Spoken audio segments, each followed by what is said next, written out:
First I thought we were gonna get a double Jacob locked.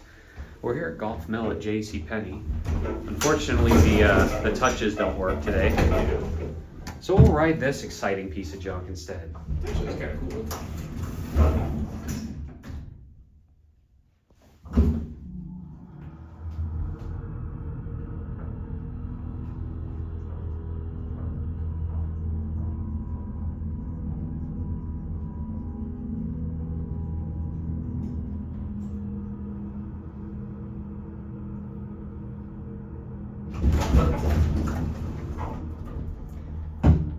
This is very much the JC Penney mod of the Chicagoland.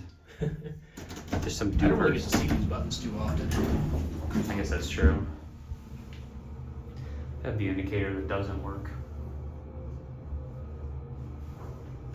This is a good button.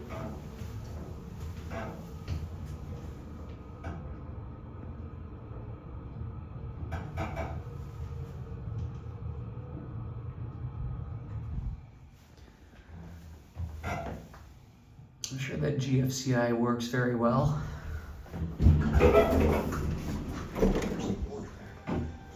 Yep, old Otis.